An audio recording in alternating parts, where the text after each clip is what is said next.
My name is Ben Birnbaum. I am a special assistant to the president of Boston College and editor of Boston College Magazine. I'm very pleased to be the moderator here tonight, though from what I can tell from the panel, that only means I can keep people from challenging each other to a duel before the night's out.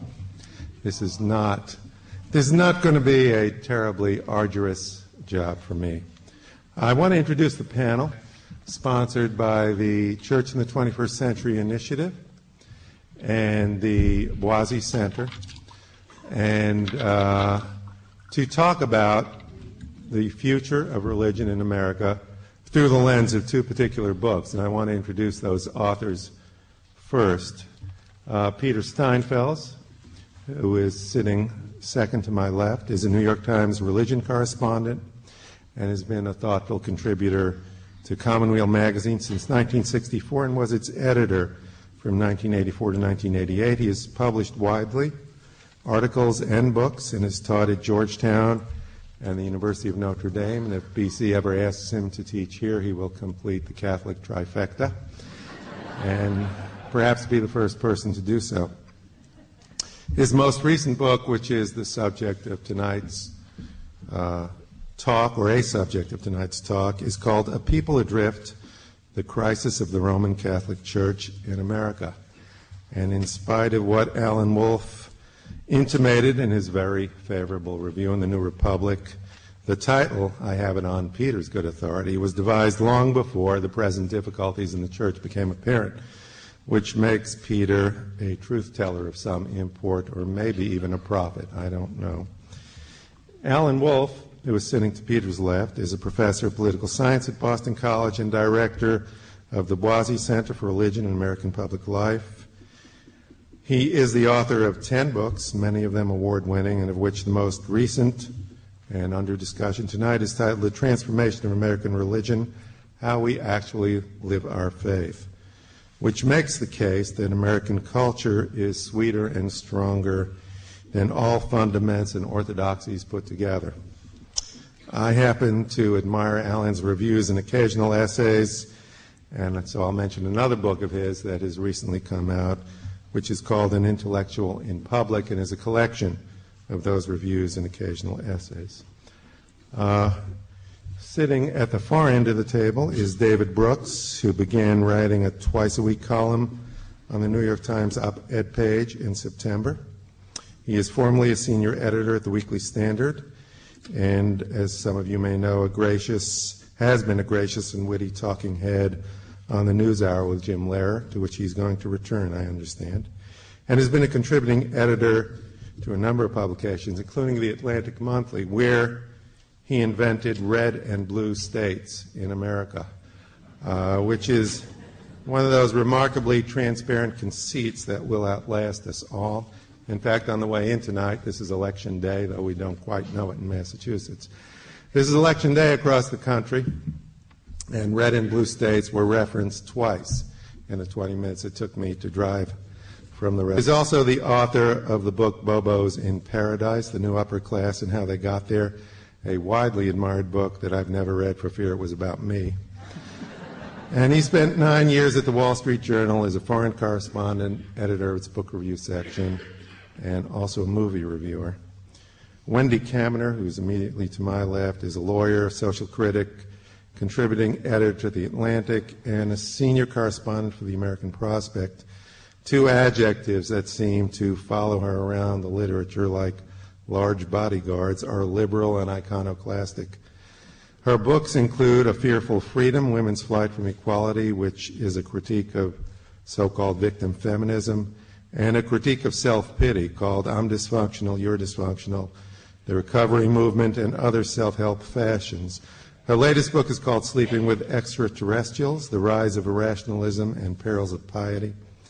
And I was interested to discover that one of those ubiquitous Amazon.com reviewers, a fellow, or maybe a woman, who calls himself or herself the Red Avenger from Hell, described Ms. Kaminer's newest book as, quote, a classic, a gem, the final word on religion. You can all go home now. Yes, right. We'll just have Wendy say a few words and then we'll leave. Scott Appleby, who is sitting next to my vacant chair over on the left. Actually, there's no vacant, excuse me. Next to Mr. Brooks on the left is the John M. Regan Jr. Director of the Kroc Institute for International Peace Studies at Notre Dame and a professor of history at the university. As a scholar and intellectual, he is probably best known for his work as co-director of the Fundamentalism Project, the most extensive study of essentialist faith known to man. He is also the author of several other books about the Catholic Church and about American culture. And he is co-author, if I can find the final sheet of paper here, of Transforming Parish Ministry, the Changing Roles of Clergy, Laity, and Women Religious. And far be it from me, as editor of Boston College Magazine, to say anything about Notre Dame Magazine, but Scott's recent essay there called The Catholic Rorschach Test is as fine a cri de coeur as any published by an American Catholic in the last 2 bitter years. I can only say we would have published it in Boston College Magazine if he'd asked, and we, I have to say, would have come up with a better title. Please welcome our 5 panelists.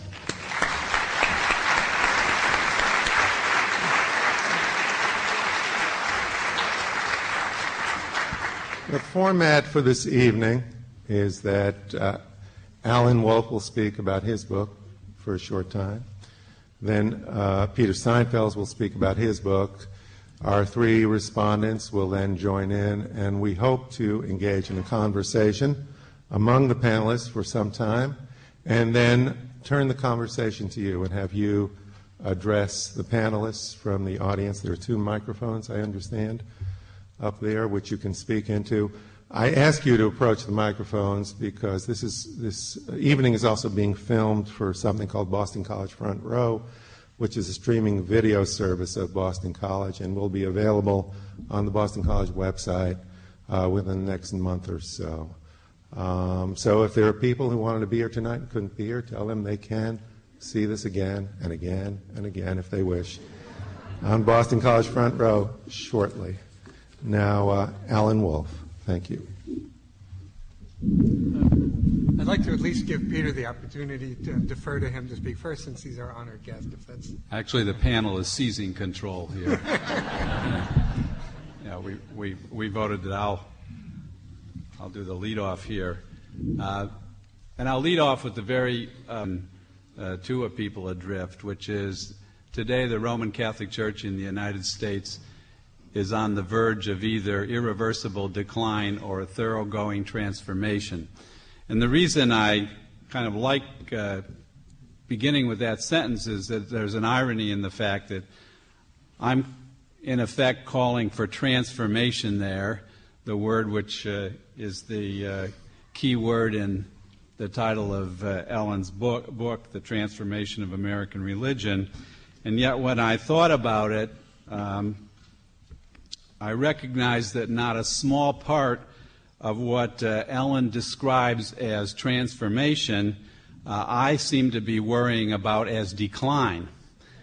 So we can approach that later on. I think that's an interesting element here. Actually, not only did I write the title in 1997, but I wrote that first sentence in 1997, long before, 5 years before, the sex abuse scandals and revelations about them shook the foundations of American Catholicism. I'll try and sketch very quickly the basic argument of my book. I hope some of you will look at it anyway, but basically it's this. One, there are 2 major internal changes that American Catholicism is undergoing now and must deal with. Those are the transition of leadership at every level of church life, from the parish to institutions of higher learning, from essentially priests, the ordained, and secondly, members of religious orders, the vowed, to lay people. Secondly is a generational change from Catholics who were formed in a highly defined, tightly bounded, often ethnically based Catholicism that was typical of the Church in the United States before the landmark Second Vatican Council, to Catholics who came of age in perhaps the most tumultuous years of an exciting, wide open, but often unstable Catholicism. Point two, the Church also faces two massive external changes in our culture. The first one of which turns on the growing human ability to separate sexual intercourse from procreation, and consequently a very different understanding of human sexuality. The second external change is a global movement recognizing the equality and dignity of women, and consequently their right to public roles from which they've previously been excluded. Point three, all these changes, the two internal and the two external, are irreversible, in my opinion, though that does not in itself determine the choices that Catholicism must make or the outcomes that it will face. Perhaps of the four, the most debatable one is whether the decline in the number of priests and the transition, therefore, of church leadership from the ordained to the laity is really irreversible. I make a complicated argument as to why I think it is. Obviously, the other internal change, the generational shift, you can't turn the hands on the clock of time backwards, so that's clearly irreversible. And I would argue that the two external changes, a new understanding of human sexuality arising from new control over human fertility, and a new understanding and recognition of the role of women in public roles and their fundamental equality and dignity, are world historical shifts, and neither of those are going to be reversed. Point four, Catholic leadership is failing to deal with these two internal and two external challenges, and not just at the level of the hierarchy, whose shortcomings have been painfully exposed, but at the level so far of all kinds of other elite and leadership groups in the Church. And this failure so far, I'll say a relative failure, I don't want to be too blanket here, is due to a state of polarization and hardened camps in the Catholic Church, resulting in suspicion and so on that have really arisen over the last 4 decades since the debates of and following the Second Vatican Council. 5, while I have my own proposals, well, I will outline my own proposals for some of them for dealing with these issues. In the area of politics, I think that the Church in America should pursue the consistent ethic of life position, but clearly restating the in Catholic tradition between the Church's duty to speak to fundamental moral principles and the responsibility of political leaders to apply them prudently. Secondly, in the area of institutions, this vast network of institutions that it's been the genius of American Catholicism to create, from parochial schools to the hospital and health care, higher education, social services, and so on. I make an argument for the need to deliberately, intentionally preserve and renew a distinctive Catholic identity in those, resisting the trends towards secularization. This, I think, is a task that can be done in accord with American pluralism, although it can't be done simply by orders from the top down. I make recommendations about the need to focus on the quality of worship and catechetics and adult faith formation as the highest of priorities, with demanding assessments in those areas and investments of resources. I believe the Church should revisit the encyclical Humanae Vitae and the absolute ban on contraception. I believe that married men should be ordained to the priesthood, that women should be ordained to the diaconate, and that the Church should encourage serious theological discussion of ordaining women to the priesthood rather than penalizing it.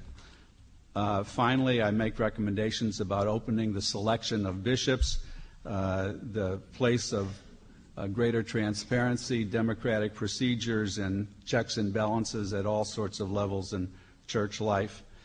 Now, I recognize that this is actually a moderate liberal part.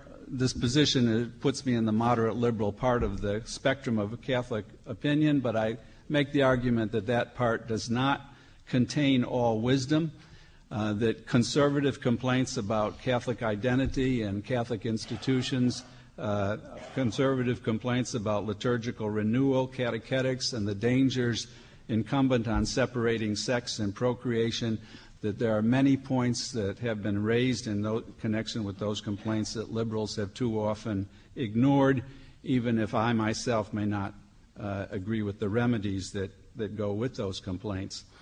So my final point, point 6 in summarizing the book, is that there is a need to address issues in order to escape from this hardened camps that I think is paralyzing church decision-making today. There's a need to address issues with an idea to practical pastoral realities rather than, as is so often the case, the escalation of differences in pastoral judgments to high-stakes doctrinal disputes and over matters of conflict. I've argued that we need to spend a little less time debating the theology of hymn lyrics and actually a little more time checking how many people in the congregations have their lips moving. I guess that this final point is a good place to turn over the discussion because it really does, I think it reveals a common spirit at that point between my book and Alan's book, which is the need to look to see what people are actually doing rather than the abstract arguments of theoretical propositions that so often dominate our discussions about religion. I'd also, one other very important common points, I think, in our two treatments is, at least in my belief, that Catholicism needs to be much more aware of the experience of others, of other religious groups, particularly in the United States. Just one small example. I'm always amused by the discussions we have about other ways to select bishops and people who would like to see wider participation of church members in that selection will point to the acclamation of Ambrose as Bishop of Milan in the 5th century. Someone can correct me on that. No one ever thinks of going down the street to seeing how the Methodists or the Episcopal Church actually selects its bishops, although the Episcopal Church's efforts at doing so is somewhat in the public eye these days. But I think we do need, both on these levels, to turn to genuine grassroots experience, and this is a point in which I think it's appropriate for me to pass the baton to Alan.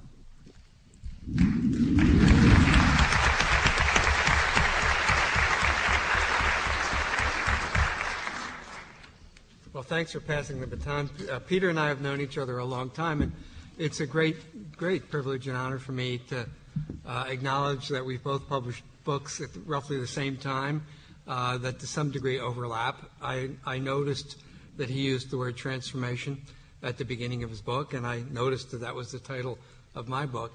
There I have to say, though, that the coincidence, or if you want, God-given, because transformation wasn't my title.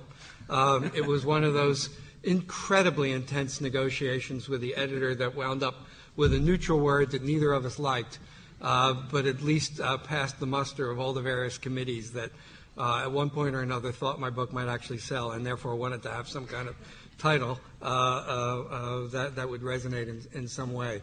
So we went through taming, we went through dumbing down. They wanted dumbing down. I wouldn't have anything to do with it. Taming, I also thought was the taming of American religion. I wasn't happy with. We finally wound up with transformation. But I think Peter's right to see in that title at least a suggestion of the idea of decline.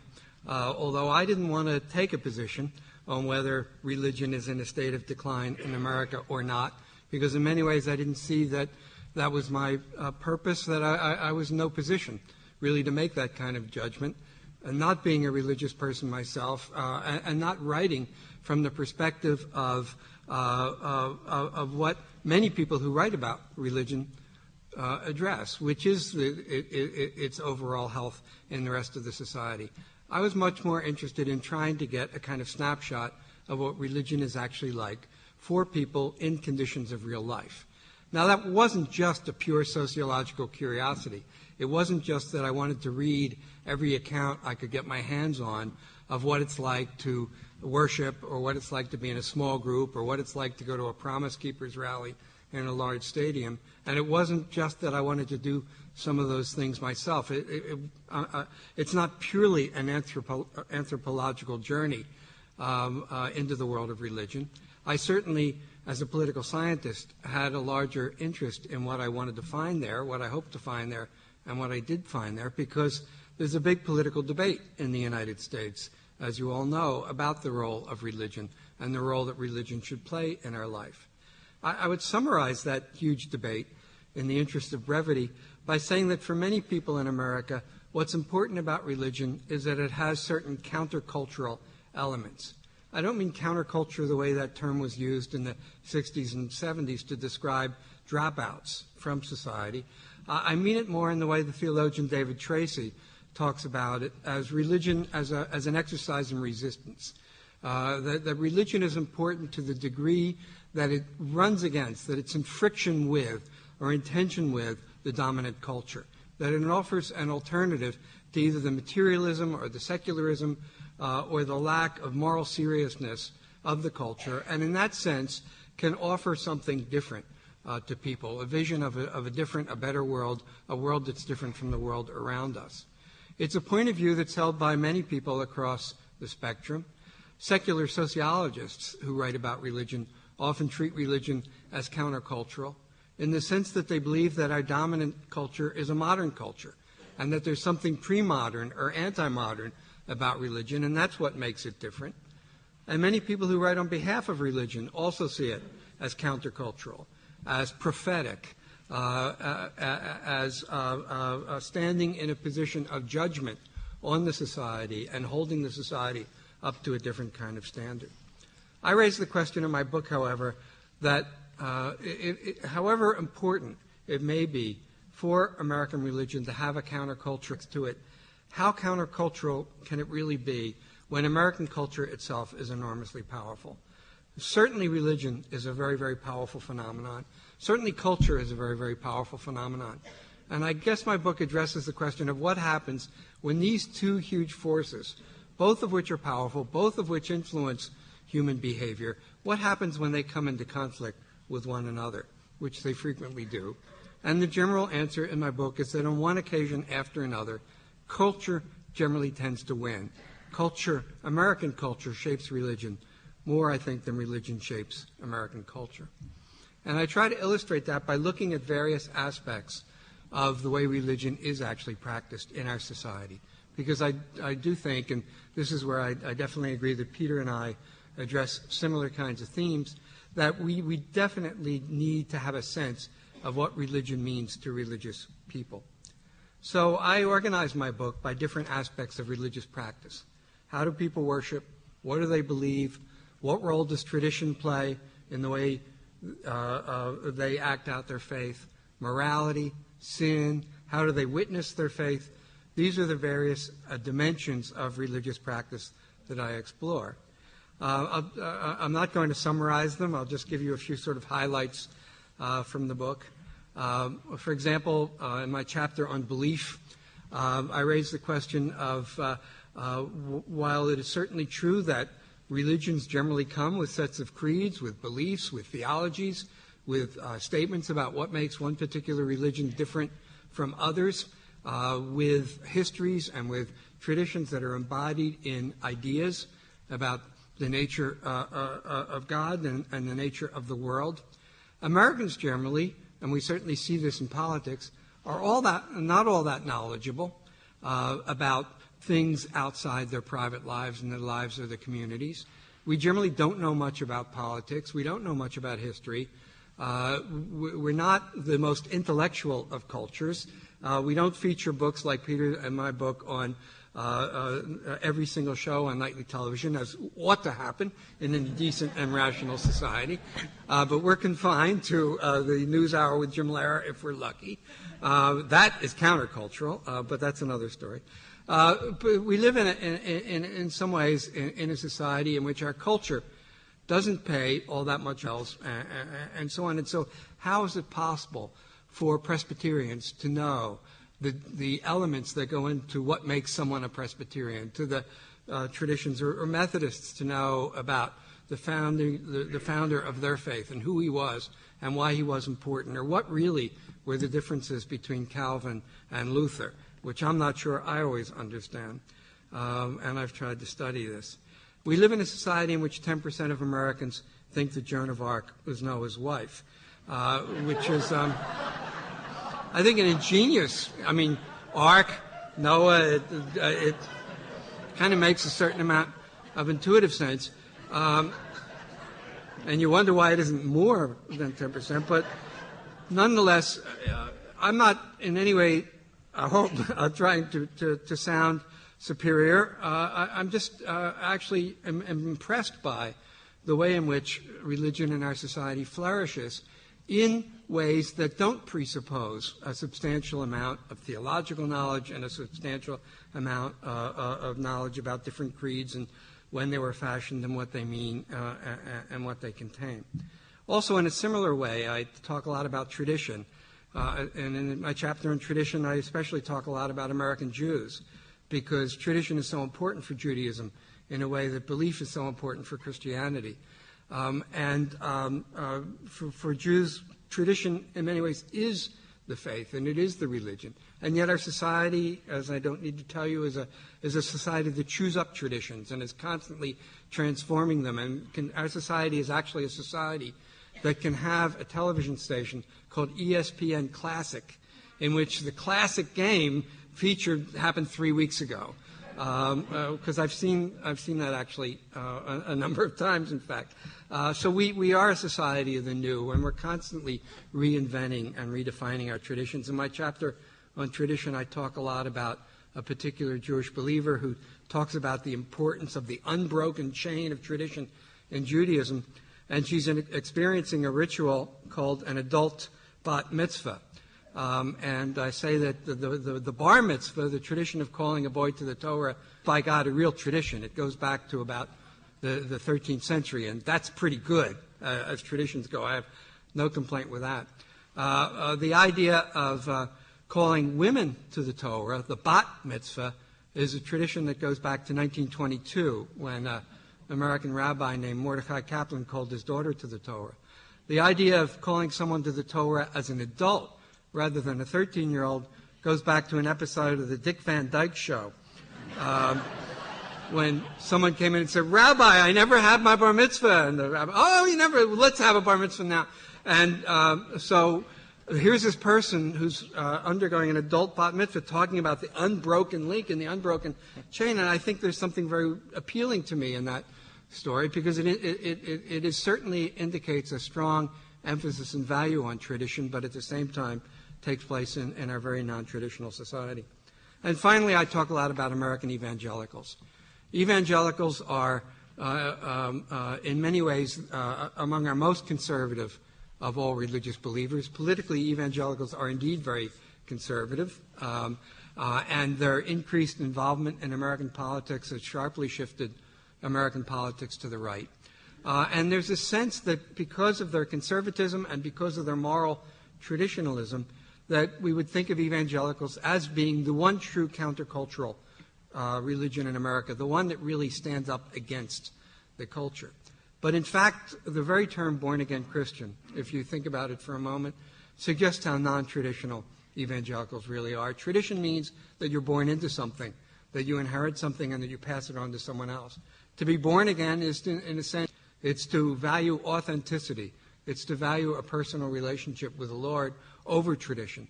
And if any good evangelical were asked, what's more important, to simply inherit your belief in God or to experience your belief in God through a rebirth, it would obviously be the rebirth which anything but traditional. And I think a good portion of my book concentrates on evangelicals. I argue in the book that, in a sense, we are all evangelicals now, that all American religions, including, I'm afraid to say, American Catholicism and American Judaism, increasingly come to resemble the evangelical emphasis on a personal relationship with God, on a religion that expresses an individual sense of empowerment and an individual's desire to worship and honor God in ways that make sense to that person and that give that person a sense that they are a participant in fashioning their own religious experience. One of the surprising things to me about the reception of my book is that while a certain newspaper called the New York Times, which has reviewed most of my books, in fact, Wendy reviewed the previous one to this one in the New York Times, they haven't reviewed this one, but the evangelical world has, in great numbers. Cal Thomas, writer of Evangelical Views, Albert Mohler, the president of one of the most important conservative Protestant seminaries, wrote a review. Christianity Today has taken up the book, and talk radio, the sort of hard Christian right talk radio, and they all love my book, all of them. I go on these really, really heartland radio programs, which, my God, I never thought I would ever listen to one, let alone be a guest on one. And they can't stop praising my book because they think that I've said to the world that evangelicalism has gone soft. And these are fundamentalists, and they want to believe that evangelicals have gone soft because they want evangelicals to reject a lot of the things like megachurches and small group worship and high-tech websites and so on that have become the cutting edge of evangelical efforts to reach out to what evangelicals call the unchurched, which also includes the unsynagogued and the unmosqued. Unmosqued, there's a new... I'm going to just see it happening. I don't know exactly how I feel about being a hero to very, very right-wing conservative Protestants, but I guess if it helps sell the book, well, there's probably some advantages to that. Is what I describe represent a state of decline for American religion? As I said, I try not to address that question. It's kind of inevitable, though, and my answer is yes and no. I certainly think that if what I'm describing is true about American religion, that American religion has lost something. It lost something important. It's lost a prophetic voice to some degree. It has lost this countercultural friction that enables it to stand up and resist the culture. At the same time, I think it's made tremendous gains in religious tolerance, in pluralism, in the ability of people to live alongside one another in a country that does separate church and state, although it's never separated church and culture, and has allowed us, I think, to find ways. I mean, after all, if American religious believers switch their faith as often as I find that they do, it kind of is a guarantee against intolerance, because if you don't know what religion you're going to join 5 years from now because you had joined another one 5 years previously, you better not say anything negative about what you might become, let alone what your children might bring home. On the whole, then, I'm an optimist about religion in America. I see religion in America as subject to the same dynamics of transformation that have transformed American music, American sports, American politics, and they will also work their way into American religion. In our particular society, at this particular time, I think we're basically better off because of them. Thank you.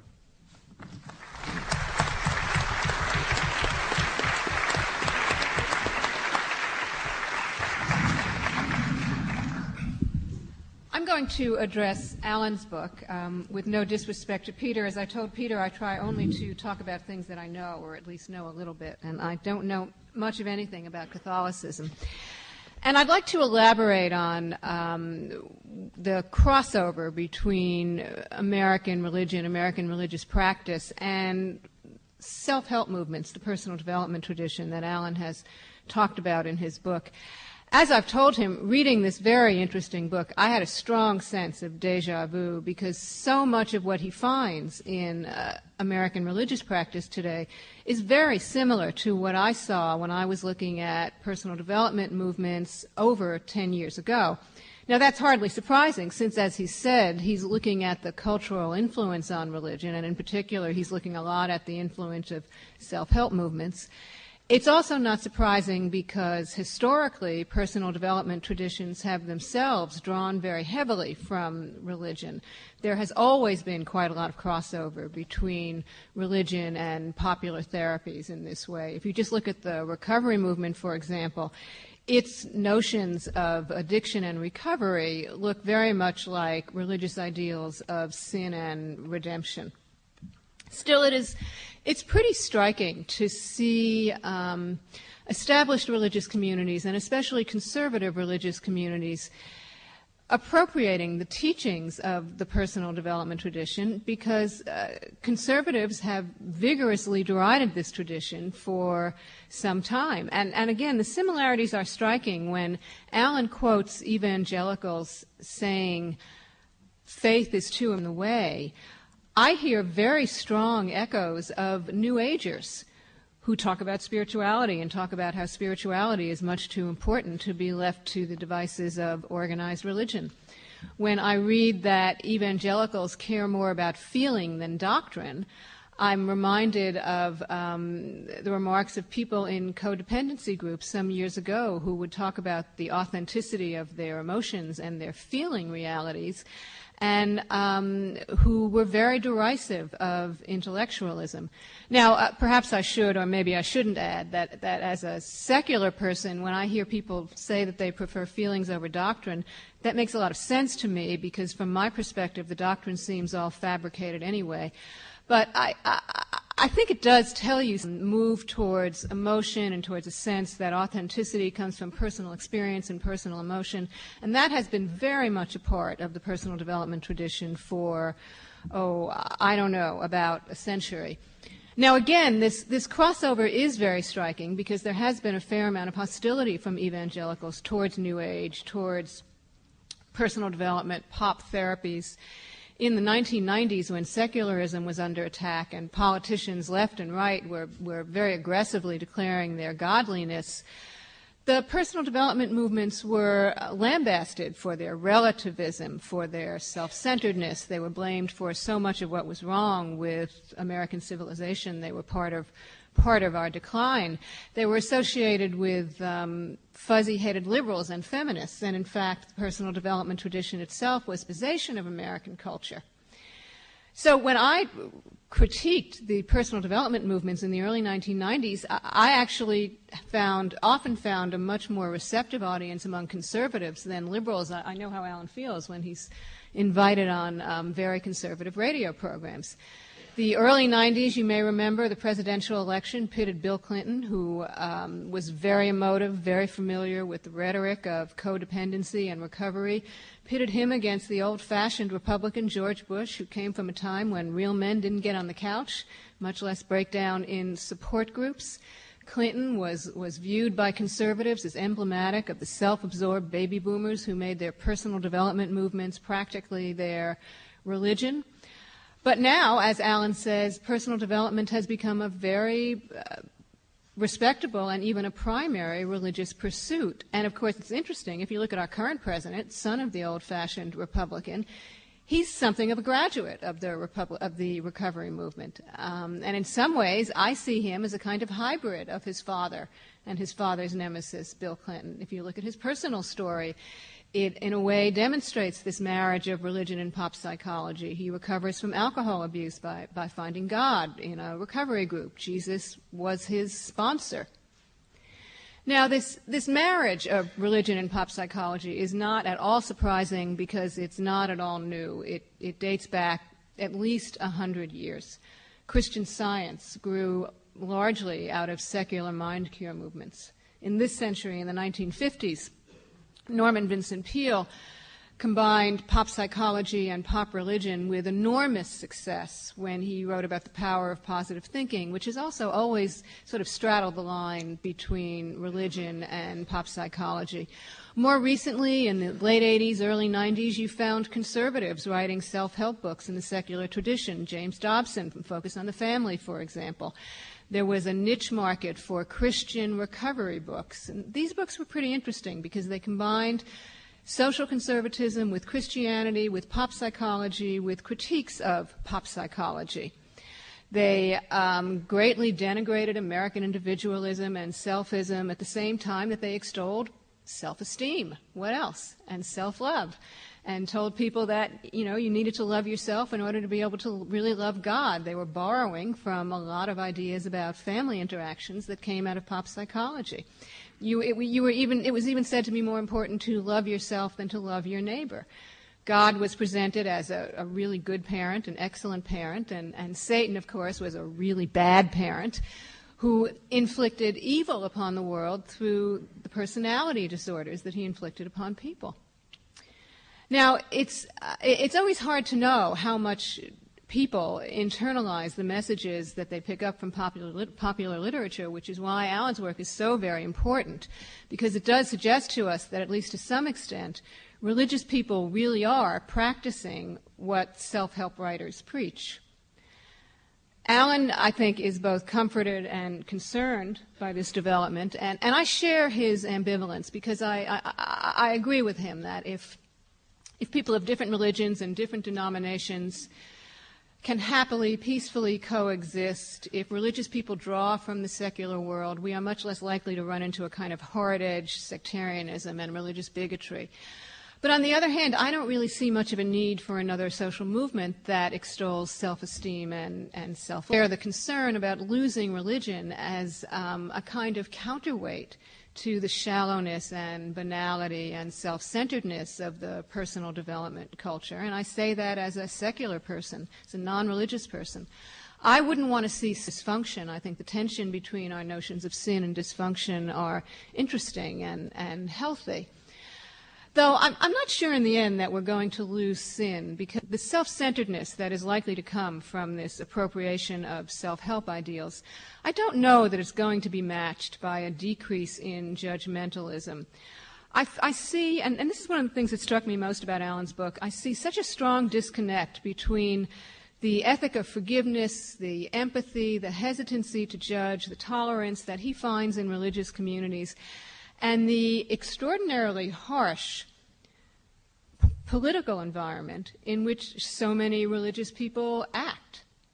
I mean, if you listen to Justice Scalia, who is a deeply religious and I think also a deeply angry man, you really don't find much evidence of empathy or forgiveness or a hesitancy to judge.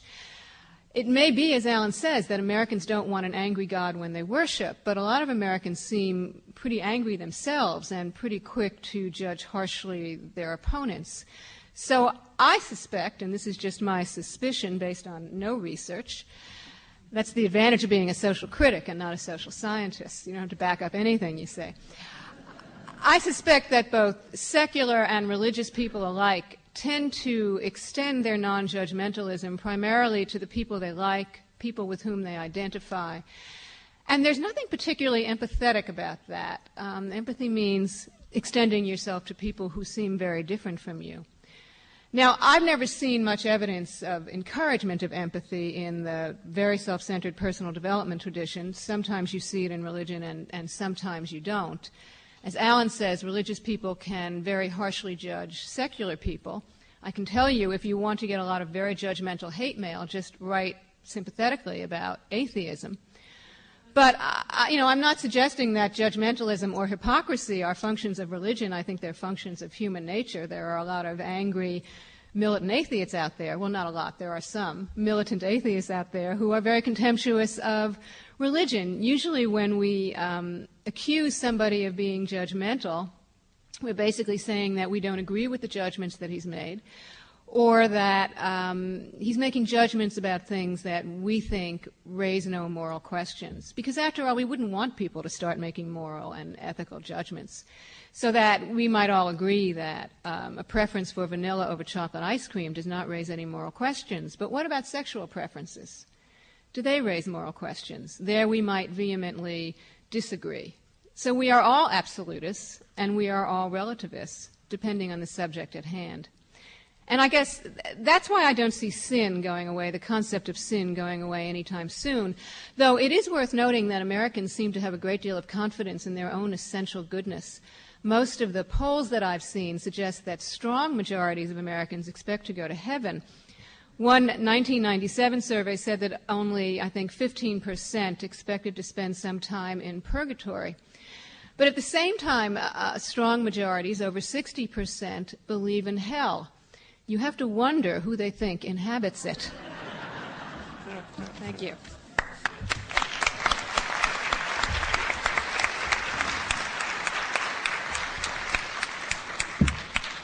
Well, I have a double oops here in that I've prepared more of a critique of Alan's book with some comments on Peter's, so the tone's a little bit different.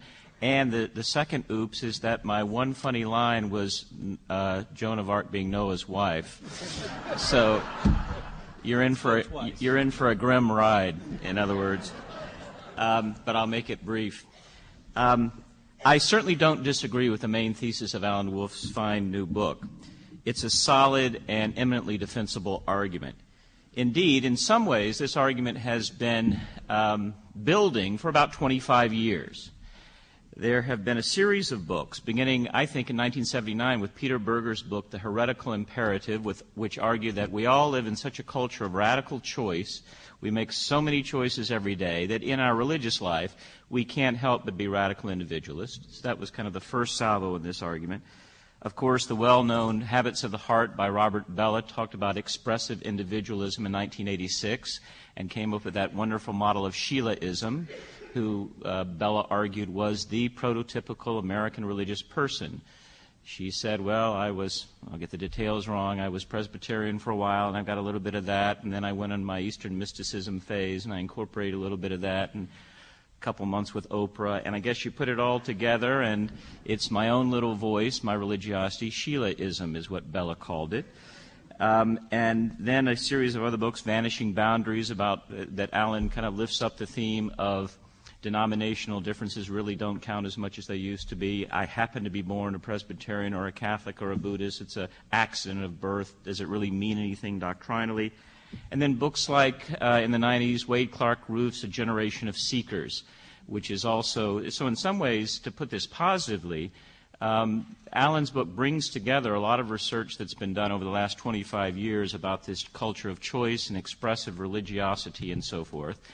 Also, there are some elements in the book that are not new historically. For example, when he quotes the Pentecostal Jenny in her view that there's something fundamentally wrong with the idea that belief in Jesus Christ requires some form of instruction from a person of authority, a guardian, a schoolmaster, a learned divine. She doesn't say learned divine, but Nathan Hatch uses that term in describing the Second Great Awakening, in which the movement was throwing off authority, individual interpretation, and this is in the late 18th, early 19th century. So some of these themes are not brand new, and other of the themes have been building at least since the 60s. What is more strikingly original is that his framing of the decline of what he begins with the Jonathan Edwards old-style religion, or what he elsewhere refers to as strong religion, he takes this generally as good news, at least in the way I read the book, as a matter almost for rejoicing. American faith has met American culture, Alan announces early in the book, and American culture has triumphed. This, he says, is a welcome development. And this kind of conveniently reinforces the thesis of One Nation After All, his 1998 book, which argued that the polemicists on both sides of the culture war have it wrong. If you actually listen to middle-class Americans, Alan wrote at the time, you discover a tolerant citizenry, a non-judgmental ethos, and a respect for the right of each person and family to make their own moral choices. Not the sullen paranoia imagined by liberals ensconced in urban lifestyles or conservative talk show hosts who are stirring the ideological pot. So in the new book, Wolfe extends this let's just all get along together consensus to religion, the sense of a kind of middle ground that is benevolent, not contested, and even though there may be different names for these expressions of religiosity, they really have much more in common. So this is now extended to religion. If we recognize religion as it actually is, or at least as it's portrayed with some justice in the transformation of American religion, Alan says, quote, "We will, I believe, be less likely to see ourselves divided into irreplaceable camps." There's more than a hint of an agenda in that statement for the book. This is someone who is a humanist, I would say, and someone who wants to bring people together, and this is something I hope we would all applaud. I'm not so sure that that agenda at times in the book doesn't frame it a certain way. It wouldn't be the first time in history that an author, myself and probably everyone on this panel included, didn't to some degree have to organize his or her material around what seemed to come out of the material as a dominant theme. Of course, the news about religion's thinning and the loss of some of its old-time cantankerousness is a bit easier to accept, perhaps, if one is, like Alan Wolfe, as he describes himself, "I am not, never have been a person of faith." When it comes to religion, he says early in the book, in the acknowledgments, "I hear no inner voice, I'm attracted to no supernatural explanation of everyday events, and I identify with no particular tradition." Unlike Alan, I am a person of religious faith, a cradle Catholic. Like him, I don't think I hear any inner voices most of the time, nor am I attracted to supernatural explanations of it. I do lament more than Alan seems to the depth of truth in his account, because I think something important in the American character as well as in American religion is lost to the extent to which American religion in its diversity and its robust independence has collapsed into what I read as a kind of bland homogeneity in which truth, a liberal procedural consensus, these kind of truth claims are seen as a bit embarrassing and not accessible or not appropriate for the public realm. This kind of personal statement on my part is invited by Alan's urging to accept his news about what I would call the thinning of American religion, the low doctrinal content, the breaking up of the thick ethnic and communal bonds that religion helped to cement with a sense of the sacred, that this thinning of American religion is buoyantly, for the most part, good news. I'm not quite sure it is. The stakes in this game are perhaps higher for those in whom American religion has embedded what, at times at least, I feel to be a robust sense of commitment to family and community, and at least some slight resistance to everyday capitulation to the mere pragmatism, procedural efficiency, and expediency that we absorb so readily from our culture. What I'm saying here is that to the extent that I have any of this resistance stubbornly, I trace it as coming from my religious background. Alan would trace it elsewhere. Others would trace those kinds of resistances or independence from the larger culture to different sources. But in my case, I give credit to my Catholic upbringing, as ambiguously as I might feel about that at times, and it's certainly not, an uncritical story, but I nonetheless trace it to that. So when I see that weakening, I have pause.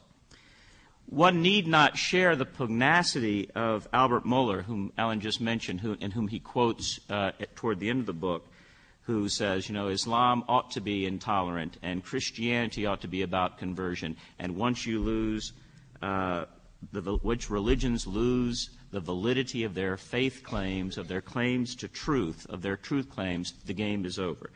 You don't need to be quite that pugnacious or fundamentalist leaning, I don't think, nor do you need to share the sense of resident alien status that someone like Stanley Hauerwas talks about. I'm a Christian and I'm a resident alien in this culture.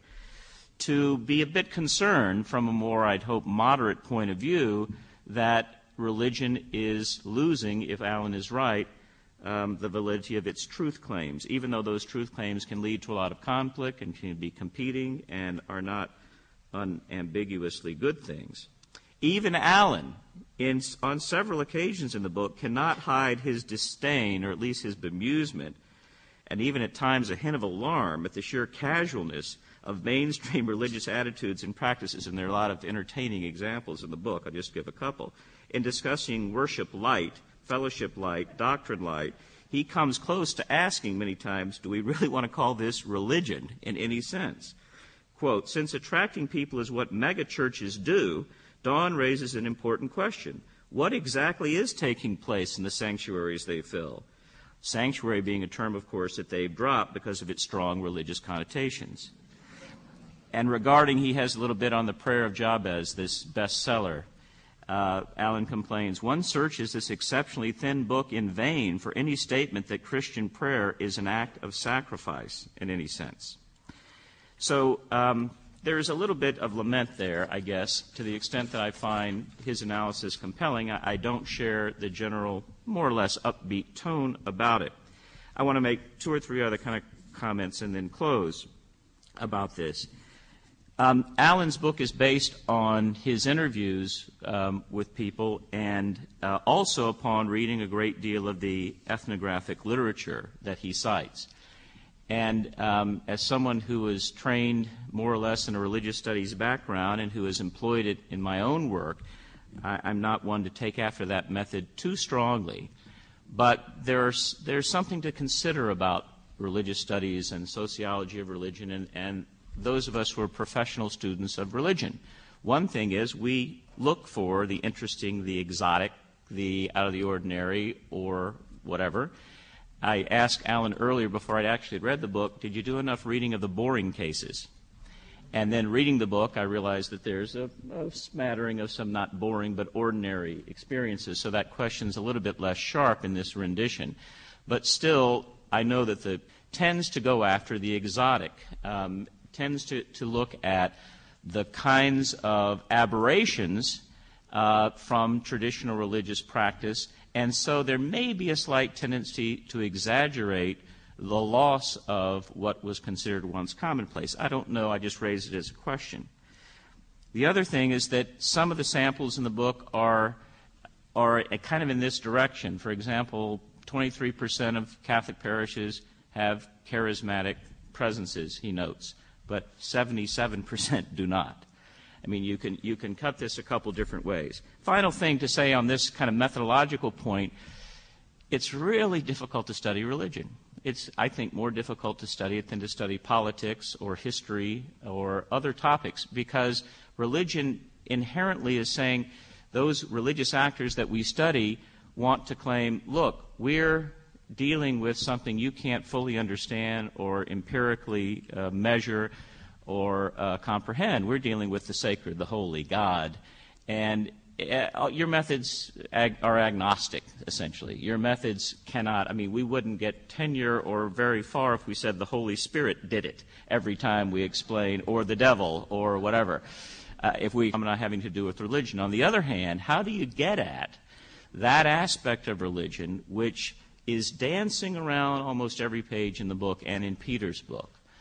I'll give you one anecdote about this and then make a kind of concluding comment. Bob Orsi, a very talented historian and anthropologist of religion who's now at Harvard, was in Indiana for a number of years, wrote a very fine book called Thank You, St. Jude. And he's a wonderfully empathic researcher and writer, is Bob. And he was studying women, Catholic women in the 20th century who prayed to St. Jude. And their husbands were in World War II or at Vietnam, or there was alcohol problems or whatever it may be. And they gave money to and prayed to it, as Orsi puts it, imagine St. Jude into being. And as you read the first 9 chapters of the book, it's wonderfully, it captures their sensibilities and their attitudes. Chapter 10, he does his analytical piece, which doesn't allow him to get at this experience. He says women were doing is that they were dominated by a patriarchal Catholic culture that had this St. Jude there to keep them in line. But I don't like that. I think the women were using their own agency and their own freedom in their relationship with St. Jude, and this helped empower them. But in both cases, Orsi has to say they imagined St. Jude into being. And I ask him, what do your own interlocutors, what do these women say when they read the book or you tell them about it? They like chapters 1 through 9. They don't recognize themselves in chapter 10. They say, yes, this might be true. Yes, I guess it helped me cope with alcoholism. I guess it helped me cope with the loss of my husband or whatever. But, you know, there is a St. Jude. And you can't just put that outside of the explanation. I mention this not because to endorse the cult of St. Jude or to say that there is or is not, but that in the agency of religious individuals, getting at this element is so important, and yet it's difficult to get at with some of our methods. Let me just turn now to concluding comment to contrast or comparison with Peter Steinfels' book on not just the crisis in the Catholic Church over the last number of months, but really it's a larger, more sweeping and detailed analysis of crisis in the Church over the last couple of decades, at least since Vatican II. What both of these books move toward, but I think not as successfully as I'd like to see, is some account of how did we get here. And Alan is not really trying to answer that question in his book, although he does make some suggestions. A historian, and that's my training, wants to know, well, how did we get to this point? What are some of the markers? Peter's book is somewhat more detailed in suggesting this, and you get a sense from Peter's book of the real struggle that Catholics have had over the last 30 or 40 years with a whole host of issues that are challenges to their faith, and precisely to this question of how do we stay true to the idea of something that's not us, of a controlling, governing principle of authority in our lives that we ought not to let simply be conflated into the mainstream culture, that we ought not to confuse with everything else about the culture, that we ought not to be able to say the culture wins in every case. Peter does a very commendable job of looking at least some of the struggles, not only about women's ordination, the role of women, that's important, about the whole sexual identity issues that he mentioned, about religious freedom, the need for a greater sense of lay autonomy in the Church.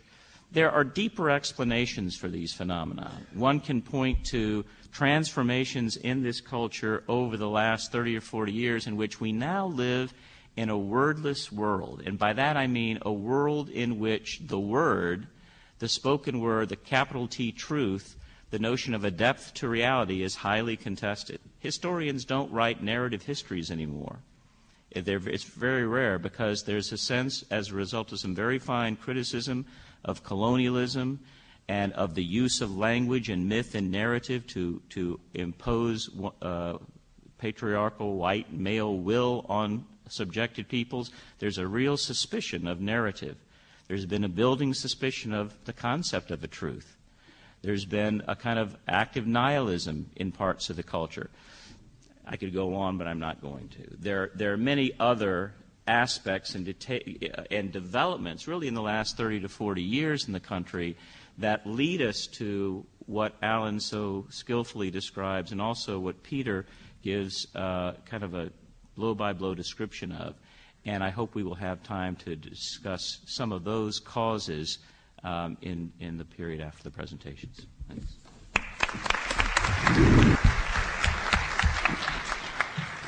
First, let me say I should have sat over there. Everyone's already said what I was going to say. But first I should say that the definition of a pundit, a TV pundit, is someone who can study brain surgery for 20 minutes and then deliver a lecture to brain surgeons on what's wrong with their profession. Okay. But I don't think it's on. It's not on. Why don't you take the other microphone? Take that one. I am not going to be ignorantly dragged into a discussion of the Catholic Church, the turmoils of which I know nothing about. So I, too, am going to talk mostly about Alan's book. And first, let me say, I'm delighted that he's been on so much right-wing talk radio, especially coming from someone who wants sort of a review of a book of mine calling me not a true conservative. Now I know Alan is probably not really a true liberal.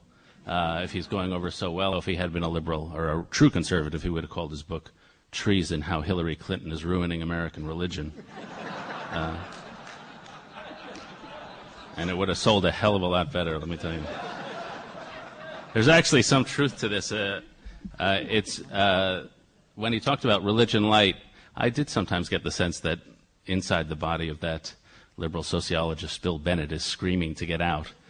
Because I think he's more judgmental about what's going on in religion than he knows. We're all in agreement about the reality of what's happening.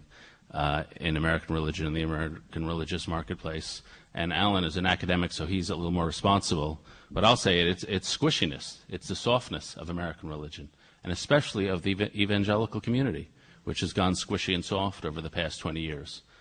First, I want to pay tribute to Alan for paying attention to the evangelical community, which is not something a lot of people, especially in the East Coast, overwhelmingly do, but he pays respectful and serious attention to the evangelical movement, even though he doesn't answer the central question about them, which is why they have such great sex.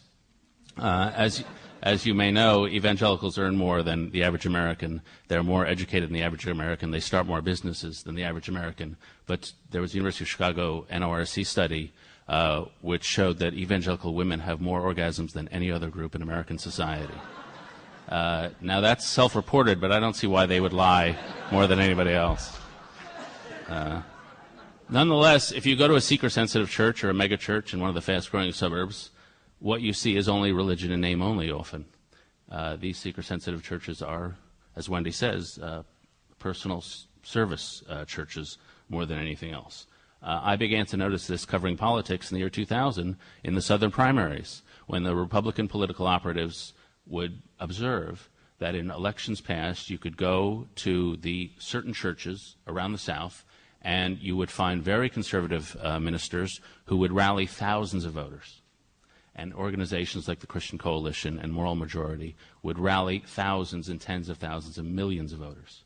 They got there in 2000, and it's been true ever since, and those organizations are letterheads only. The churches no longer deliver political votes, and that is because, for a number of reasons, one of which homeschooling. It was because of their unhappiness with the public school system that caused a lot of evangelicals to get angry about politics, and when 1 million people are homeschooling, the anger is gone. Second, affluence. As the community's gotten more affluent, it's gotten more happy and more complacent. And third, the cultural influences of and the more relativistic, soft Oprah Winfrey movements, which have permeated the evangelical churches. Now, when you go to the churches, you see a very, as Alan describes it, a very soft and relativistic service quite often. The political corollary to that was when George Bush was asked in 2000 who his most important political philosopher was. And he said, Jesus Christ. He didn't say anything that Jesus told him. There was no content to that statement. It was pure identity group. I'm one of you. I'm a member of your community. But it was contentless. And I think that's symptomatic of the way the evangelical political movement has changed. Pat Robertson, as Alan indicates in the book, are no longer representative of the evangelical community. It's become a softer, more relativistic community. Now, my view is, and exactly in accord with Alan's, is that this is American culture trumping what was a distinct subculture. And I have an explanation of why that came about. I won't bore you with, except to say that American religions, as to my reading, have always been individualistic, have always been non-doctrinal, have always been charismatic and more about sensation than about creeds and about firm belief. There's a great sentence in a book Henry Steele Commager wrote in the 1950s. 19th century religion prospered while theology went bankrupt. And I think that if it was true in the 19th century, it's certainly true at a lot of the megachurches you see around the country. I would say it has to do with the primary belief in America of personal achievement and the achievement of perfect happiness. And therefore you get this divinization of the self and of individualism, and everything must serve the individual goal of achieving the higher happiness. But I won't bore you with that historical definition because as people were talking today, I wanted to get into two areas of disagreement and one area, to me, of true quandary. One, while as I've indicated, I think it's true that American evangelical churches and the evangelical political movements and religion in general have gotten softer and squishier and much more heterodox. I should mention it's also true of my religion, Judaism. I go to a synagogue in Washington, D.C., which there are many different, they're sort of a shopping mall of different minions you can go to in this synagogue. The one I go to is the one most young people go to, called the Traditional Egalitarian Minyan, which has about 300 very observant, very serious people in their 20s and 30s. About 10 years ago, it was a real meat market. It was sort of the dating scene for young Jewish Washingtonians. But these are people who study Torah, who know Hebrew, who keep and want a very traditional service on Saturdays. And so you go in there, and though everyone's 40 or 30, they have shawls, and you think you're entering a 19th century shul. But one of the first times I went on as the sermon, or what we call the Dvar Torah, a young woman got up and read a story. And the story was about Isaac talking to the grave of Abraham, who had just died. And, since that day when you almost killed me, you never really communicated with me very well. And it was like you're in the shtetl, and suddenly the Oprah Winfrey Show breaks out. And then you go back to the shtetl after that. And when I was researching a book, I ran across a rabbi in Montana, of all places, who was asked, what kind of Judaism do you practice? Are you Orthodox? Are you conservative? Are you Reform? And he said, because it's flexible, but it's Orthodox. And that marriage of traditional forms and traditional community with personal choice is a lot of what I think Alan is describing. But finally, the two criticisms I have, and I think what the points, first, I think he overstates things a bit to say that we are all melding together in sort of a non-judgmental post-culture war stew. The Episcopal Church is having its problems at the moment, which are quite confrontational and quite hot. The Jewish faith and the Catholic faith are also having clear splits between more conservative and less conservative factions. I think there's a vast cultural difference between the mood of secular blue America and the mood of less secular red America. And it remains true that income is a terrible way to predict your voting patterns. Social class is a terrible way to predict your voting patterns. But church attendance is a very good way to predict voting patterns. People who attend church weekly are 2/3 likely to vote Republican. People who never attend church are 2/3 likely to vote Democratic. So to me, there's still some sharp distinctions between church attenders and non-church attenders. And finally, as Wendy mentioned, we may be in a world where people are squishy and non-judgmental about religion, but we are not in a world where people are squishy and non-judgmental about politics, to say the least. This is the most polarized electorate pollsters have ever seen. There has been a sharp decline in split-ticket voting. One of the most interesting phenomenon of the American electorate to me is as voters get better educated, they get less independent-minded. High school educated voters are quite likely to switch parties from election to election. College educated voters are much less likely. Graduate educated voters less likely still. And that's because as you get up the higher in the education ladder, and when you ask people, are you liberal or are you conservative, they're much more likely to be able to answer that question. And once they place themselves ideologically, they vote straight ticket much more frequently. So to me, there's a very interesting interplay between what I agree with Alan is a non-combative discussion on religion and a non-judgmental attitude on religion and culture and personal values, and yet at the same time extremely judgmental, extremely polarized, confrontational manner about politics. And I don't know why those two things are happening at once, but I think they are both happening at once, and somehow what were culture wars have been transfogrified into wars about Bill Clinton or George Bush. And yet somehow those wars about the presidents cannot be unrelated to values. And then, I think that's just a fascinating interplay of public debate. Then the final point, which those of us on the more pessimistic side of the table, I think, share, is that Alan is way too happy about things, how things are going. And I think deep in his soul he knows he is. No, I don't know. If your big fear in this country is religious fanaticism, then the softening of religious and doctrinal loyalties is good news. My big fear is not religious fanaticism. My big fear is that we'll become a complacent country that's like Nietzsche's last men, just mediocre, small ambitions, happy with our own comforts. And for those of us who think that's the big fear, and Tocqueville was one of us, religion is an antidote to that. Religion is an antidote to narcissism. Religion can be an antidote to self-love. Religion and the belief, or at least the awareness of true evil and true good, is an antidote to spiritual laziness. And if I'm going to go to church or synagogue or mosque or whatever, and it's just going to tell me how wonderful I am, then the hell with it. Who needs it? And that's my basic attitude, and I would be much more unhappy, and I am much more unhappy than Alan appears to be. Thank you.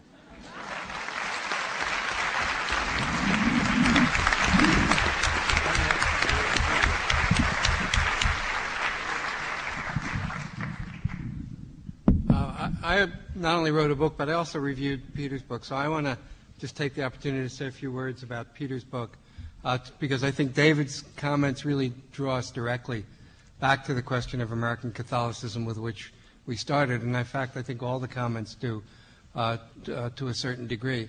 In my book, I quote a couple of people. One of them is the eminent sociologist Peter Berger, and another, neither of whom is Catholic, but both of whom say that we ought to turn to Catholics for the true, authentic countercultural voice in America, that Catholicism offers and has offered throughout our history probably the greatest alternative to a culture of individualism because of the communal, the solidaristic traditions in the church. And that's why I was enormously taken with Peter's book and why I think Peter's book is so important. Because Peter's book, it seems to me, like mine, but with much greater authority and with much greater knowledge of America's single largest religious denomination, looks at that institutional aspect of the Catholic Church and celebrates it while talking about its dilemmas in ways that I personally found enormously helpful and enormously moving. I work at, and my salary is paid by a Catholic institution. That's something that my parents probably never would have believed when they raised me that would ever happen. In Catholic institution and to the institutions of which it's a part, I have an enormous personal debt. I have just tremendous respect for Boston College, for the Jesuits who have been so instrumental to it, and for the students and faculty at this college and what they're trying to do. And as I was writing my book, I thought about, to some degree, this tension between these trends I was describing and the fact that I personally was enormously attracted and wanted very much and was so honored and thrilled to be invited to come and teach on the faculty of this, to some degree, countercultural institution. Probably not countercultural enough for many people, but decidedly countercultural in an overwhelmingly secular university climate in the United States. And it's that kind of institutional aspect of the church that I think plays such an important role in Peter's book. For example, I think the part of Peter's book that had the biggest impact on me personally was his discussion of Catholic hospitals and a tradition of Catholic care, which I certainly know there are Catholic hospitals. You don't live in Boston and not know that. But it's immediately started thinking about that. You know, there are Jewish hospitals, but they don't play nearly the same role in the Jewish religion as Catholic hospitals play in Catholic life. And I don't even think anyone talks about Presbyterian hospitals, probably Lutheran. I guess there are Lutheran hospitals and so on. But the Catholic world and a world of institutions did really create an alternative culture in the United States.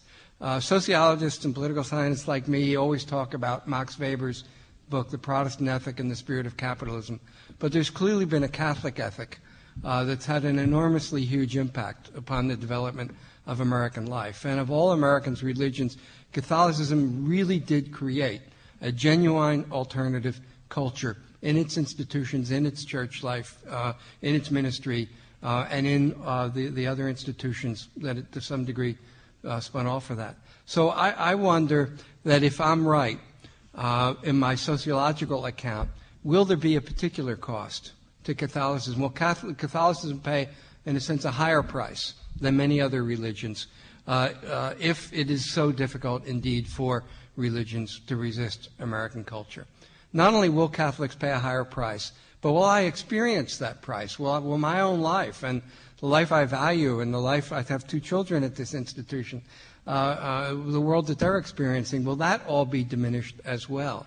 And so while I think what a lot of people have said about the optimistic and happy tone of my book is certainly there, there is an element of lament as well, which Scott Appleby picked up on. And when I think about that lament, it's specifically about Catholicism, where I see it expressed the most. And I wonder if, as we contemplate the changes in the church that are taking place before this sexual abuse crisis, and then when we factor in the sexual abuse crisis, will we be able to have a Catholic Church that will honor and continue and extend that legacy, that institutional legacy, and yet also be, as I think it must be, responsive to the modern world? Because if it extends that legacy the way it did at periods of Catholic triumphalism in the United States, I don't think that would be a particularly positive development as well. So all the dilemmas and all the contradictions that I try to talk about in my book, I think are sharper and more focused in Peter's book. And I think it's just an extraordinarily rich book because of its so deep sincerity and it's such strong recognition of really what's at stake when we talk about these issues. Well,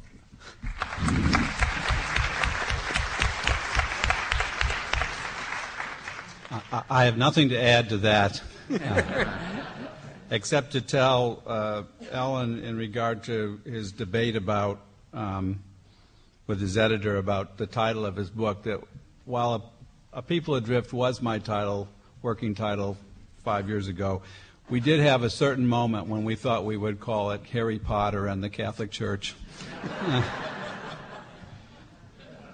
And I guess the only thing I would add before maybe others may want to comment or we could just open it up is the thing that I struggled with and that I see in Alan's book as well is the problem of not simply having a treatment of tradition without internal distinction. I mean, Alan recognizes the fact that there's never been a moment when tradition was not undergoing some kind of change.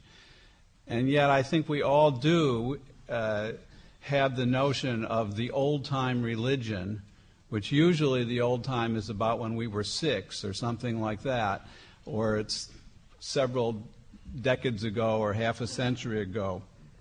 And I think that the real challenge is to recognize what changes in tradition are in fact faithful to the tradition. If a tradition that doesn't change becomes a fossil, if it's going to stay alive, there are going to be changes. And clearly there can be changes which are the kind of surrenders and diminishments that Alan has very well documented in his overview of American religion. But on the other hand, I want to say, well, we really have to look at some of those closely. In fact, is the bat mitzvah, for all of it being a 1922 and after phenomenon, in fact, a change in the tradition which really strengthens the tradition, which really is a way of bringing the tradition forward into a world in which we have a different understanding of the relationship between men and women and the roles of women. And in terms of the Catholic Church, again, it's from case to case, it's from issue to issue, where I want to ask myself, are we just surrendering to the kind of homogeneity, bland homogeneity that Scott referred to? Are we just buying into a kind of convenient New Age or self-help lingo that Wendy referred to, or are we contemplating alterations or modifications in the tradition which really are faithful to the traditions and our ways of, in fact, extending it into our own lives and into the future? I just wanted to comment briefly on this rhetoric about the culture of individualism. I think, Alan, you've talked about it a little bit, and I always think it's something of a misnomer. You don't see individualism in the personal development tradition. You see self-centeredness and a lot of conformism. but you don't see individualism in the way I think of individualism. And I think that to the extent that American religious communities are taking on this personal development ethic, they're not taking on an ethic of individualism, they're taking on an ethic of self-centeredness and conformism. I like to think that at its best, religion is not anti-individual, that religion in some ways encourages individualism. If you think of individualism as being the ability to harbor convictions, to have the strength of your convictions, to act on convictions, to stand out from the crowd on a moral principle, what you see in the personal development tradition and what you may see if some religions go this way is not the strength to stand out from the crowd, but the desire to immerse yourself in the crowd.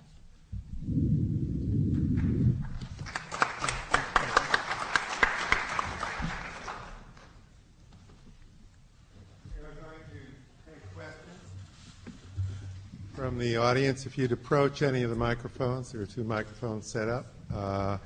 And if you have a question directed to an individual on the panel, please say so. Or if you allow anybody to answer your question, we'd be happy to do that too. So please. Gentleman in the back who's nowhere near a microphone. How's your voice, sir? Tolerable. It's good.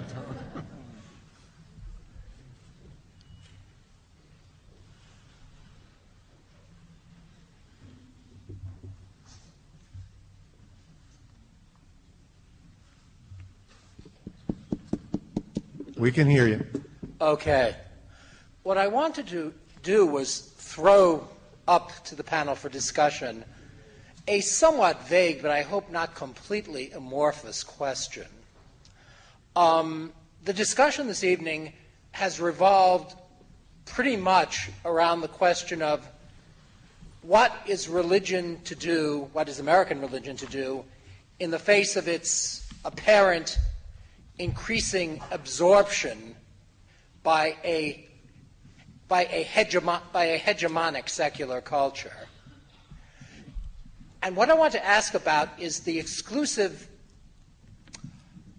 emphasis on the idea of culture as a set of ideas, and particularly a set of ideas about personal development. What strikes me is that nothing whatever has been said about the material component of American society which underlies this whole culture, a culture of, as I've just heard said, self-centeredness. And can the culture of self-centeredness be separated from the economy of market capitalism? To what extent can the idea, the culture we live in be separated from the material structures, and to what extent can the separation of religion from this culture be accomplished without some kind of critique of the material we live? Thank you.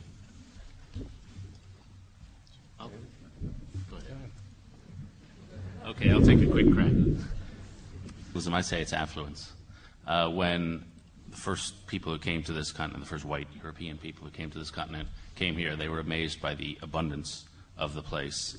My favorite story about that is they found flocks of geese that were so large it took them an hour and a half to take off, and they would shoot cannon into the middle of the flocks, just to see if they could change the direction of these vast clouds of birds that would cover the whole sky, and they found they couldn't do it.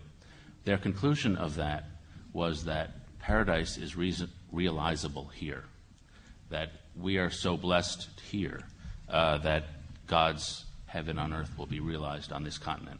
And people like Cotton Mather and Jonathan Edwards were very explicit about that.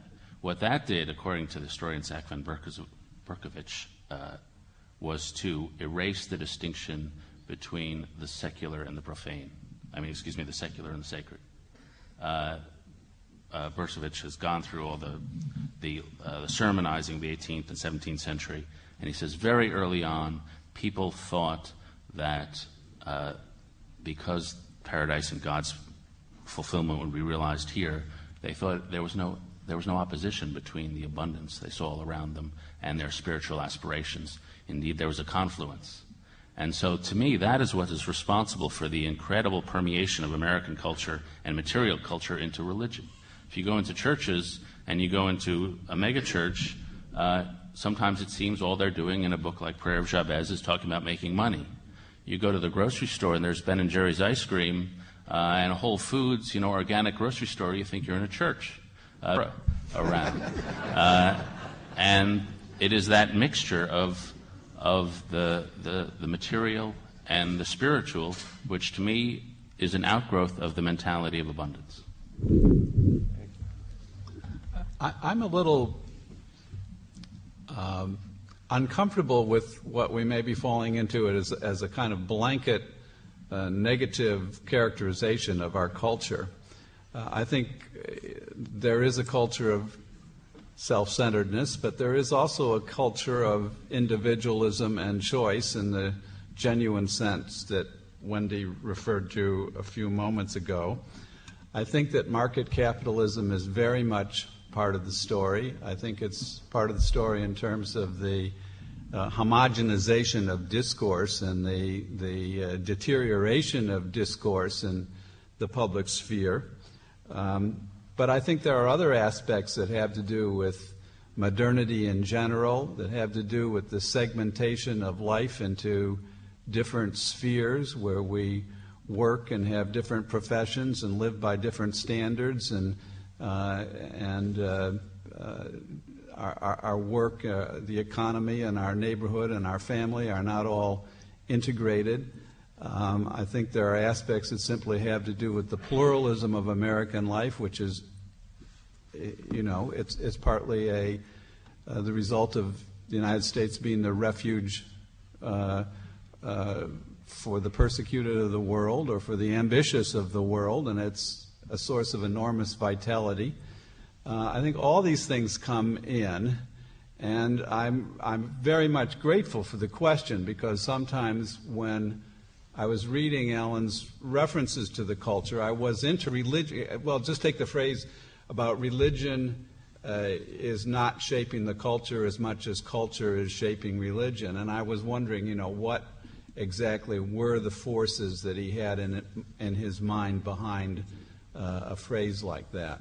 So it's a very welcome question, but I just don't want us to fall into too undifferentiated a notion of our culture as a bad thing.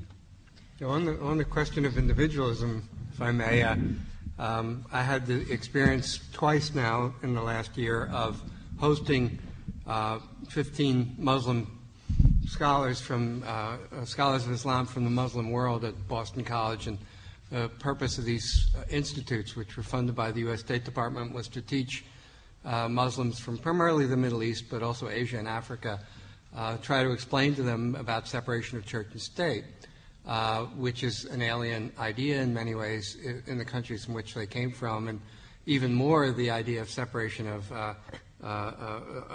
church from culture.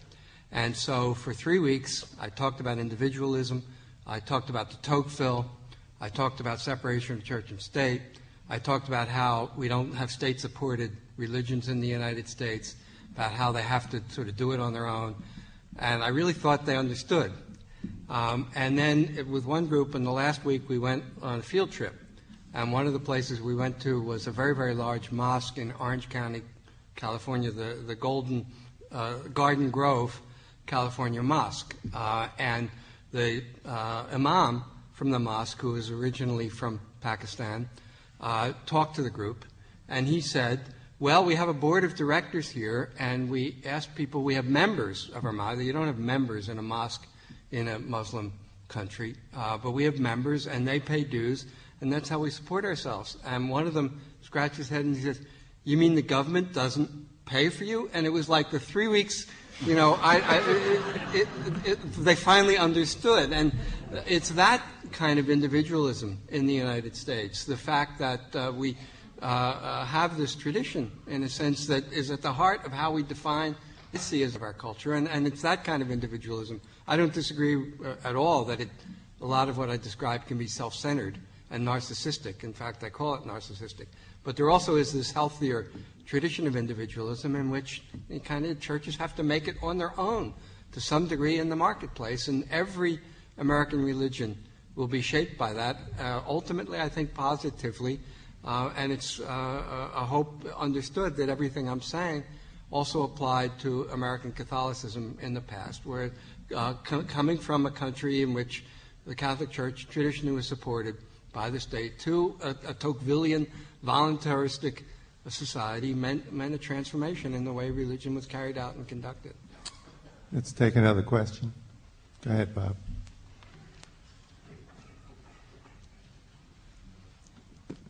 I'd like to thank all the panelists for a fascinating evening, but I'd like to direct a question towards Peter Steinfels in particular. If I have it right, Peter, towards the beginning of your book, you make a somewhat provocative statement saying that the competing narratives which have marked or marred the Catholic Church since Vatican II have pretty much exhausted themselves, and that there's need to elaborate, come up with, work towards a new narrative. I guess what I'm not clear on is, to what degree do you think your book presents a new narrative? Or a perhaps not very benevolent critic would say, well, really, it's the old liberal narrative with a little more tolerance. Yeah, that's a good question that I'm not sure that I have an answer to it. I don't think I would claim to have a new narrative. I think that I sketched out essentially 4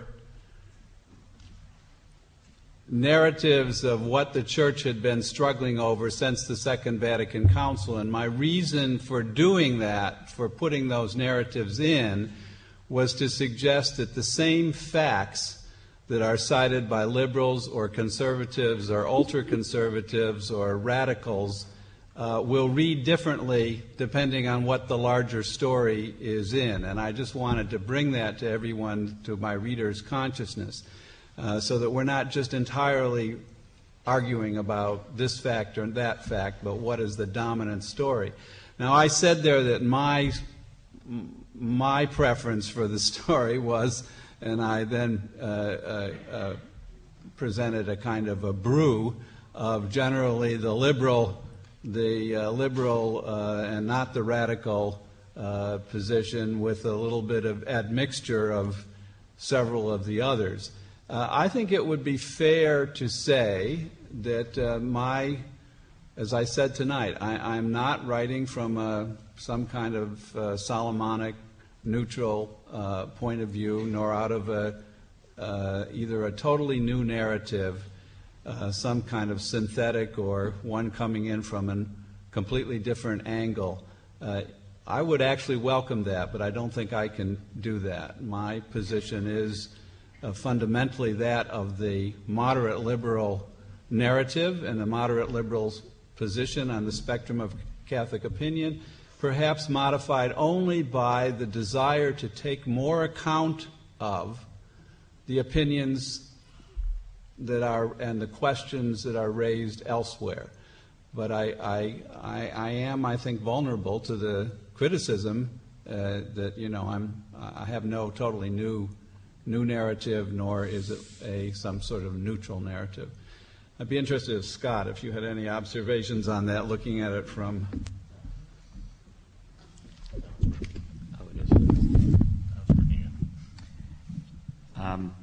I think what Peter's book has accomplished for us is to lay out. First, you should say there's no escaping a position on the spectrum. Any kind of new narrative is going to immediately be cast according to our familiar categories. So I think it's almost a hopeless question, Bob, in some ways, that we're not at a moment where we can transcend these categories in any way. And I think Peter was wise not to try to do that, because what he has done, and maybe the reason I think he succeeded is because I share that kind of liberal moderate orientation myself. What he has done is, the word I think of about the book is equable. That is, it's difficult to find. I don't know what your most negative criticisms have been. I'd be interested to hear, so far, what have the criticisms been, other than the old canard that, well, it's coming from a liberal point of view. But what's striking about the book from our perspective is Peter's ability precisely in being able to articulate these different narratives to incorporate the various points of view within the church and to allow for them.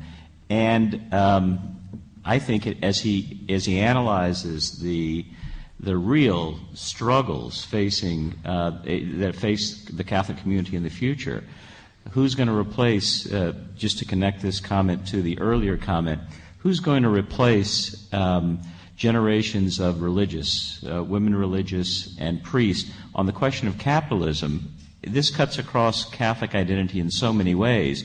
One way of which is when you have a whole cadre of people for generations who have essentially taken vows of poverty, they, in a sense, to some degree, provide a witness in the community against consumerism, against materialism, while providing a kind of thoroughgoing working group of educating, informing, and building institutions across the way. As Peter probes these various issues, he's not taking an ideological perspective. Rather, unless one would say the very act of including different possibilities and pursuing different angles of view on the question is itself liberal because it's inclusive. And if that's the criticism, then I think it's one should be proud of. We have another question. Alan Wolfe, in one of your concluding remarks, you gave a very eloquent tribute to the possibility of Catholicism being one of the key countercultural voices, and as Peter Steinfels said, to articulate effectively a consistent ethic of life across a variety of public policy issues. And I think even before the abuse crisis sprung upon us a few years ago in its last iteration, I'd be interested to hear the comments of the panel on how you think the media perceived or took on the willingness to take the Catholic Church seriously as a voice. Think about the pastoral letters that were consistent critique on different public policy issues, both domestic and international, because of leadership questions. Who is church? And so in your book, you talk so much about the evangelical movement, the rise, and then the frittering away, the squishiness of the evangelicals. I'm also interested in this question: why not more attention to mainline Catholics, mainline Protestants who go to church on Sunday in more traditional forms of worship but are concerned about public policy issues? And I would argue one of the main problems we have is the public face of the church is a bunch of white, older men, and women aren't among them. And that the church would be taken more seriously to enter into these debates if women and minorities were more of a part of the public face of the church articulating these positions. Thank you.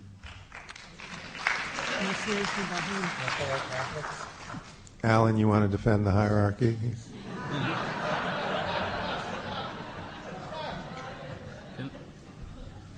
Can I at least attack the media? I recall several years ago watching a mass on Easter from Rome and the Vatican, and after the ceremony was over and the Pope had delivered his message, there was a television news person came on and said, "Nothing new here, Peter," as if the purpose is to come up with something new every Easter.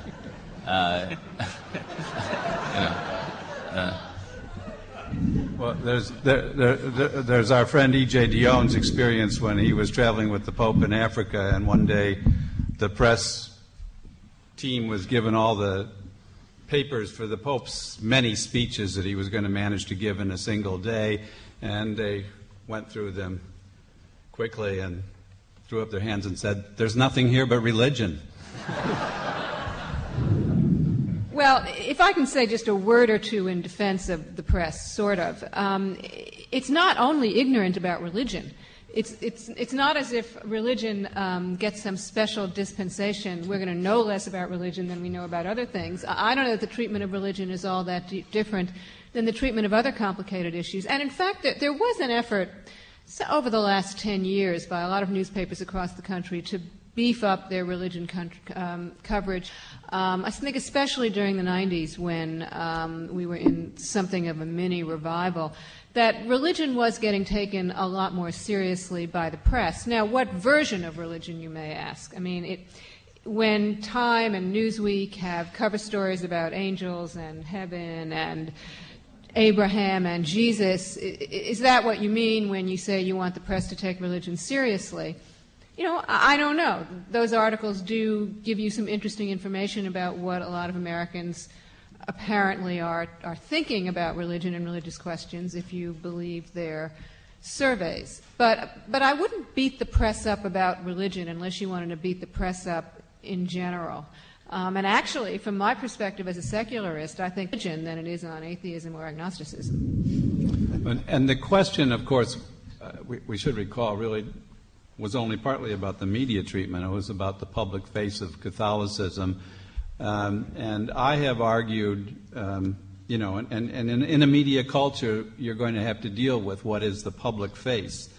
I recently made a discovery that a body known as the National Pastoral Advisory Council, I'm not even sure of its name, which has an advisory function to the Bishops' Conference, that members of that body actually could speak at meetings of the Bishops' Conference, and they don't have any vote, but they actually could have voice, and there's nothing in church law that prohibits that, and that it seemed to me that simply on the level of the public face, if a variety of people who were not dressed in black with bald spots and gray hair, more or less like mine, but none on their chins, were the public face of Catholicism. But in addition to that, there were women and lay people generally participating, that would be significant just on that symbolic public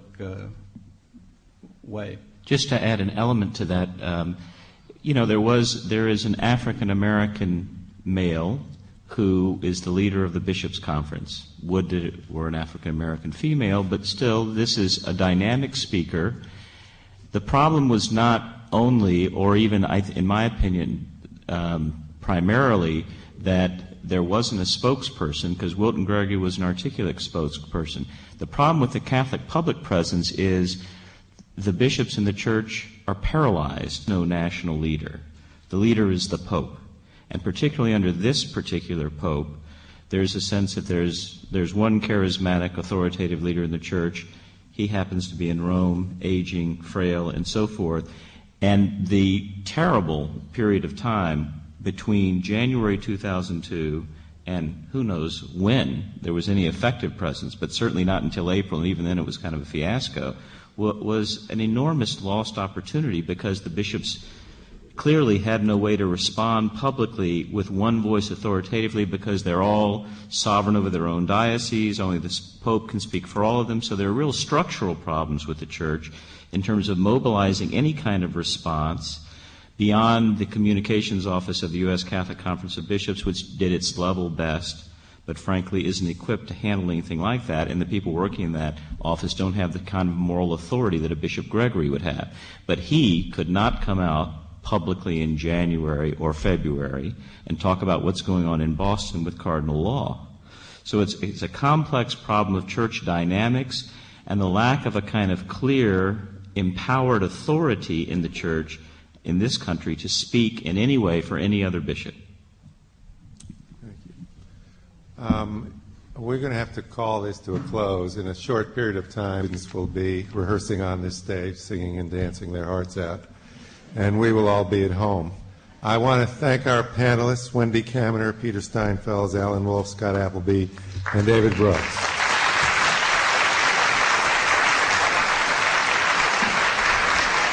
Thank you so much. Thank you. Thank you. This has been a wonderful evening. I want to thank the Church in the 21st Century Initiative and the Boisi Center for sponsoring this. And I want to point out that Peter's book and Alan's book are for sale in the lobby, and I'm sure they'd be happy to sign copies and explain things in the book that you don't like or like. Thank you very much. Have a good evening.